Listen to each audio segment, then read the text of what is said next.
అది ఇప్పుడు ఎగ్జిక్యూట్ చేసే పరిస్థితి వచ్చింది. ఈ ఎయిర్పోర్ట్ మనం చూస్తే 15 మే 2015 20వ తారీఖున రాష్ట్ర ప్రభుత్వం ఆమోదం తెలిపింది. నేను వచ్చిన వెంటనే ఆమోదం తెలియజేశాను.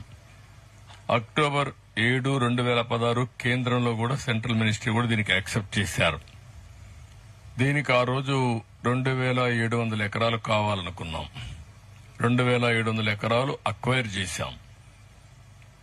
అయితే వీళ్ళు వచ్చిన తర్వాత 2023కి ప్రాజెక్టే పూర్తి కావాలని ఒక లక్ష్యంగా పెట్టుకున్నాం. అప్పట్లో వీళ్ళొచ్చి మొత్తం టింకర్ చేశారు. ప్రాజెక్ట్ ని ఆడుకునే పరిస్థితికి వచ్చారు. ఇప్పుడు మళ్ళా మొదటికి వచ్చింది. ఒక 500 ఎకరాలు తీసుకోవడం, లేకుంటే లేనిపోని సమస్యలు క్రియేట్ చేయడం, అన్ని క్రియేట్ చేశారు.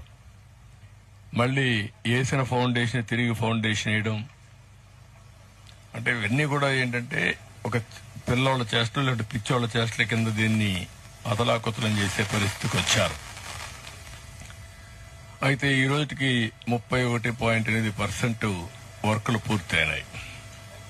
దీనికి నేను క్లియర్ గా ఇన్స్పెక్ట్ చేసిన తర్వాత ఫార్చునేట్లీ ఉత్తరాంధ్ర బిడ్డ సెంట్రల్ సివిల్ ఏవియేషన్ మినిస్టర్ గా ఉన్నాడు. ఇప్పుడు ఈ ప్రాజెక్టు కట్టే వాళ్ళు కూడా ఉత్తరాంధ్ర వాళ్లే, డెవలపర్ కూడా. బోత్ ఇంట్రెస్ట్లు ఇక్కడ సింక్రనైజ్ అయినాయి. అంటే ఈ ప్రాంతం యొక్క అభివృద్ది ధ్యేయంగా ఇద్దరు కూడా దీన్ని డెవలప్ చేయాల్సిన అవసరం ఉంది. One of the best project గా. అదే అంతమంది అశోక్ గారు కూడా మంత్రిగా ఉన్నారు. ఈ ప్రాజెక్ట్ ని పూర్తి చేయాల్సిన బాధ్యత ఉంది.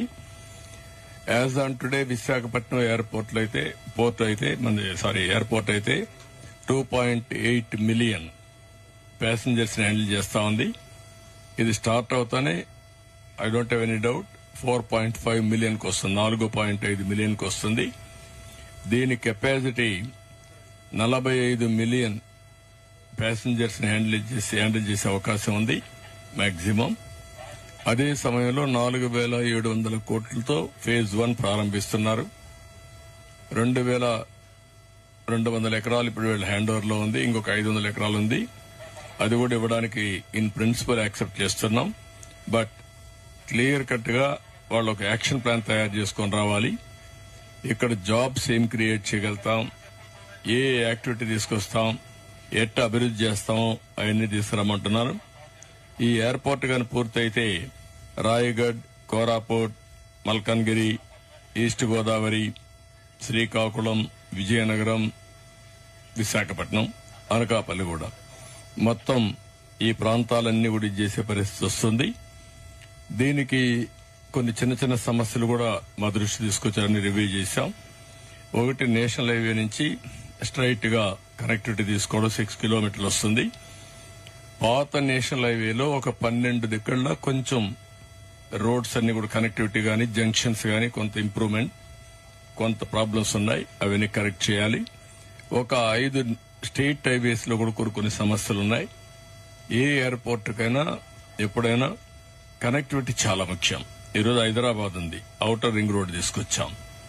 ఔటర్ రింగ్ రోడ్డు వల్ల ఎక్కడ బయలుదేరినా, విజయవాడలో బయలుదేరినా, మహబూబ్నగర్ లో బయలుదేరినా, సిటీ నుంచి బయలుదేరినా, ఏ పార్ట్స్ ఆఫ్ ది సిటీలో బయలుదేరినా నేషనల్ హైవేకి ఎక్కి నేరుగా ఎయిర్పోర్ట్ రోడ్డుకు వచ్చేసే పరిస్థితి వస్తుంది. దీనికి కూడా ఆ విధంగా ఈ రోడ్స్ అన్ని పూర్తి చేయాలనుకుంటున్నాం. అన్ని పూర్తి చేస్తే ఈ ప్రాంతం ఒక ఎకనామిక్ హబ్ గా తయారవుతుంది. ఇక్కడుండే ఉత్తరాంధ్ర యువత వేరే ప్రాంతానికి పోయే అవసరం లేదు. అలాంటి ప్రాజెక్టులు చాలా చేశాం. ఈ రోజు నేను వచ్చింది కూడా ఇక్కడికి మెయిన్ గా వచ్చింది, మా ఎన్డీఏ కూటమికి ఉత్తరాంధ్ర బ్రహ్మరథం పట్టారు. మాక్సిమం ఓట్లు వేశారు. అంటే ఓట్ల వర్షం కురిపించారు. రాష్ట్రం అంతా సునామీ. ఆ సునామీలో నెంబర్ 1 ఉత్తరాంధ్ర. నేను కూడా ఆ మెసేజ్ ఇవ్వాలని ఇక్కడికి వచ్చాను. ఎప్పుడు కూడా ఓట్లేసిన వర్గాలను గాని ఓట్లేసిన ప్రాంతాలను గాని మర్చిపోవడం సబబు కాదు. అందరికీ న్యాయం చేస్తాం. కానీ ఎక్స్ట్రాగా వీళ్ళకి చేయాల్సిన అవసరం ఉంది. ఆ నమ్మకం మా మీద వీళ్ళు పెట్టుకున్నారు. తప్పకుండా దానికోసం నేను వచ్చాను. నా టూర్ ప్రోగ్రాం చూస్తే జిల్లాలో తిరిగే ఫస్ట్ ప్రోగ్రాం ఉత్తరాంధ్రకు వచ్చాను. ఇక్కడి నుంచి మళ్ళా నెక్స్ట్ ఎక్కడికి వెళ్లాలని రాయలసీమ వెళ్తున్నాను. ఆ మెసేజ్ కూడా ఇవ్వాలనుకున్నాను.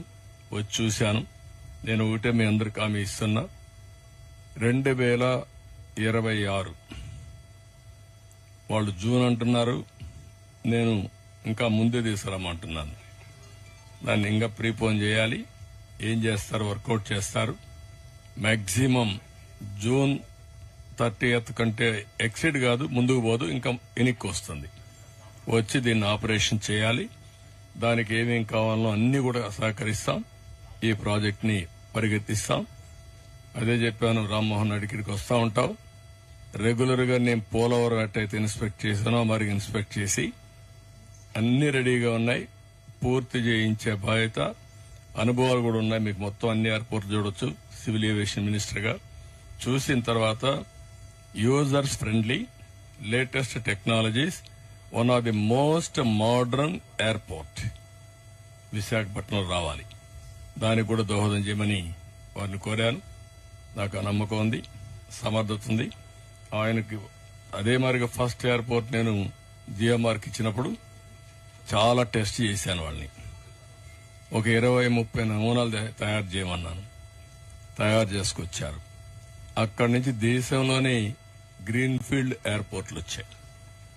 హైదరాబాద్ తో ప్రారంభమైన తర్వాత వీళ్లు గ్రో అయ్యారు, దేశం గ్రో అయింది, గ్రీన్ ఫీల్డ్ ఎయిర్పోర్ట్స్ వచ్చాయి.